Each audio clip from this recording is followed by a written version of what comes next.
What the H? Urban Meyer's in the news again. He just can't get away from it. What the H? Wow, I never worked hard on anything. What a cool life. For real? The Dave Hooker Show with Caleb Calhoun. Represented by T. Scott Jones. ThanksandJones.com. Tennessee's trial attorney. From the Ted Russell Ford Lincoln Studio, East Tennessee's #1 volume and customer service dealer. Ted Russell Ford and TedRussellLincoln.net.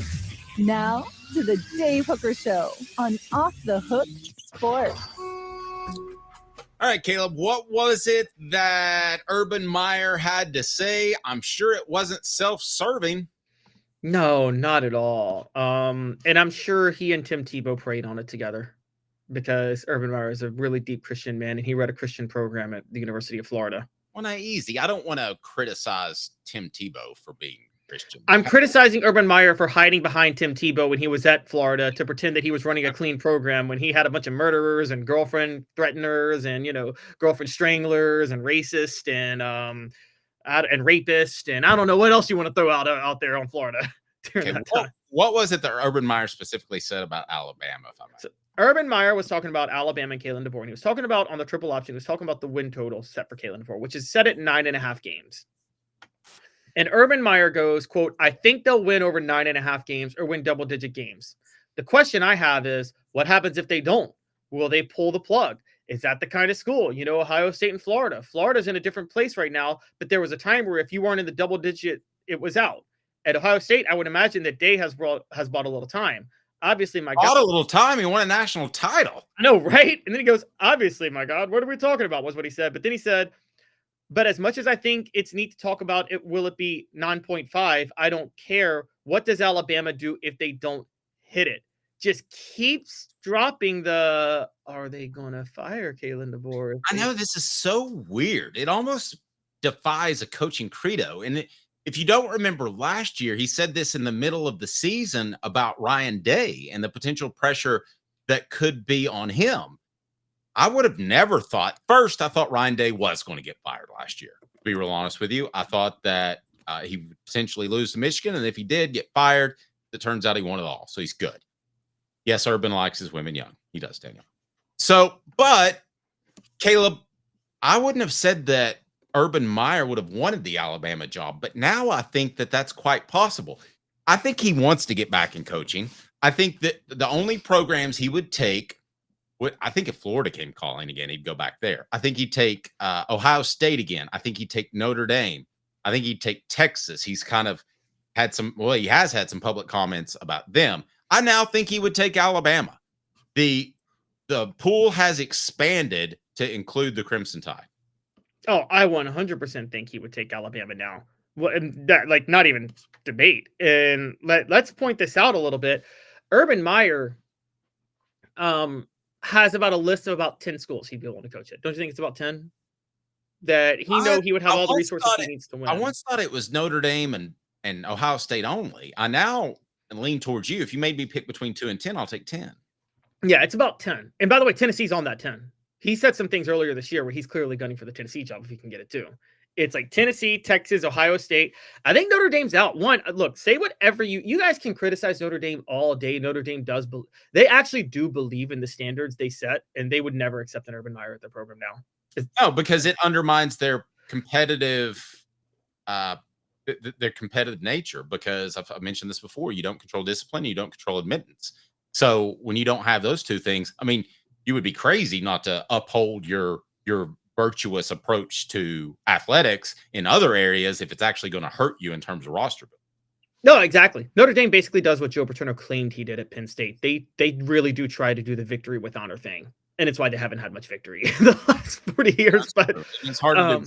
I will say this: I don't think that Tennessee is as high up on that list as you do. I think that David pointed out LSU would open up a checkbook to book Kelly in a heartbeat. I think LSU would. Let's have fun with this for a second. Schools that I think Urban Meyer would go to before Tennessee. Rhonda, it's not happening. Don't worry. I don't want to scare you. It's not going to be Urban Meyer. He's not going to be at Tennessee anytime soon. But I would say I'm going to take Florida's obvious. Okay, I was actually going to take them out of the equation. But let's include Florida. Florida, if they called and said, hey, we'd like to have you back because the whole area has been way too civil, and we need some wild, crazy dudes out here shooting machine guns around. That's what we need. And by the way, we have the Purple Porpoise. If you would like to go pick up younger chicks, we can work that out as well. So, okay, Florida, Ohio State, Alabama, Texas, Notre Dame. I got a solid 5. See, I think Notre Dame's off that list, but I'll give you the other 4. Florida, Ohio State, Texas. Why do you think Notre Dame would be off the list? Because everything you just said. Urban Meyer, like Notre Dame there is no way that marriage will work. Urban Meyer doesn't believe in honor, like in general. That's probably true. I don't think they would offer him. I just think he would take it. Maybe he would take it, but he would have the same standards that he said in 2005. Do you remember what happened? He almost took the Notre Dame job. He said, "I'll only take this though if you give me control over discipline," and they said no, and that's why he didn't take the Notre Dame job. Happen. Yeah. So, okay, so I'm having trouble coming up with the second 5. All right. I've seen him undercut USC a good bit recently. I think he would take the USC job. Southern California, and I'm going to throw A&M in there. Thanks to our message board. Great job, Adam. Yeah, A&M's a good one. 7. What about Michigan? Wow. He wants a team that's going to win a championship. If you think that he's loyal to Ohio State, Florida, his wife, or anybody else, you're insane. So I will not rule out the Michigan job because they can win a championship. Wow. They can. But could they see, like with Tennessee, the reason I bring up the Tennessee job is I think you and I both know, given where Tennessee is located, they're kind of an adaptable program that could really run any sort of offense a coach wants to run, right? Because of the recruiting in the area. Michigan, can you win at Michigan without running that power I pro style offense? Are you ever going to have enough speed to run the spread offense that he wants to run at Michigan? Yeah, but that offense was really triple option based to what he ran, and it was. But it was speed based with the triple option. Well, it was, but it was predicated on the power up front. I thought first. But you needed the track star. The Pouncey brothers and the kind of the fullback and quarterback. But like you needed the track stars at receiver, didn't you? The Percy Harvins, the Jeff Demps, like those guys. You just needed one. You think he can get 1 or 2 at Michigan? Spread you out horizontally. I thought you just needed 1. Okay, well, he had like 4 or 5 though. That was the crazy part. But he was able. He went with Harvin most of the time, right? And then he replaced him with Demps. I think he could find 1. I don't know that he would have the depth that he had at Florida. So maybe one season goes off the rails. But I could see him winning the championship at Michigan. That would make me physically ill. Yeah, that's all right. So I think we've got the list. We got about 8. What about the last couple? Oklahoma. I don't know if Oklahoma's on the list anymore. I don't know if Oklahoma's the job it was just 5 years ago. Yeah, I agree. I don't think so. And then Nebraska. I'm thinking of other top 10 schools. So we got the list pretty much. That he would take over Tennessee. So Tennessee's definitely in that. Oregon. Oh, Oregon. That Nike money could get him some talent up there. And perhaps Washington. That may be a bit of a reach. In the Big Ten now, that's a bit of a... What about then Penn State? Is that even possible? I don't think so. Okay. I mean, maybe. It feels like, though, doesn't it feel like James Franklin is going to coach that job until he kills over? I think Penn State is so thankful that there's stability at the program, given what they went through, that they don't want to do anything to mess up stability. Yeah, honestly. I think they'd be okay with a 6-6 season. I think so too. I mean, for those who don't know, Penn State, I don't know I thought their program was done permanently after the scandal that happened. I didn't think it was ever going to recover. So I think that the fact that they're just semi-recovered, I think, is big. So yeah, we'll go Tennessee is probably number 8 though, because I think Tennessee's ahead of Penn State and Oregon, don't you? If you're over there. I'm when you get past that, our initial 7, I'm not sure that I feel strongly that he would go to any of those schools. No, I don't either. Let me ask you this, Caleb. Do you have a bigger issue if you're a school looking at him with what went on at Florida and to some extent Ohio State, or just the pure stupidity and gall it took for him to be caught in his own restaurant with a younger lady, not his wife? I mean, I know that one is illegal. I know that one hurt people. The other one just hurt his wife, I guess. So maybe that's okay to him. But to me, the gall of that and the brazen nature of that is almost as bad as the rest of his track record. I agree. But to me, it's the Ohio State one still the most gall, because again, he showed gall in all these scenarios, by the way. And let's just go back to the 3 instances of when Urban Meyer showed blatant gall.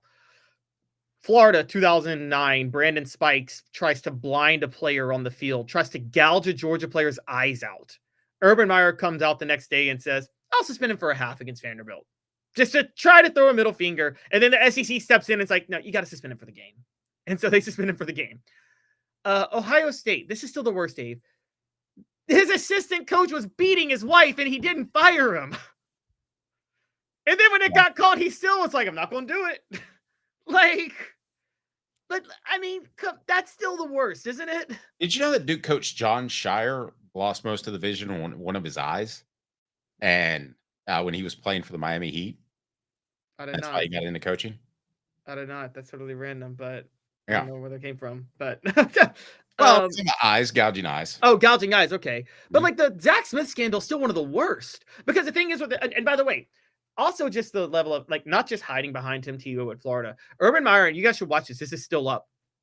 After Florida State won the national title in 2013, and Urban Meyer was at Ohio State, he went on Bill O'Reilly, and they were talking about Jameis Winston and all the trouble he's getting. And they didn't talk about the rape, but they talked about the crab legs and the kind of like other like little crimes that Jameis Winston got involved in. Urban Meyer literally goes at one point, yeah, it'd be really hard for me to let some of that stuff go. Really, Urban? It'd be really hard for you to let some of that stuff go? Those that don't remember, he walked out of the store with crab legs. I actually have fairly recently forgotten to pay for something. So I'm going to give him grace on that. Yes. And I walked out and I realized I hadn't paid for it. And I turned around and I went back to the store. Now, I don't know that Jameis Winston did that. He probably went home and ate his crab legs. And he was good to go.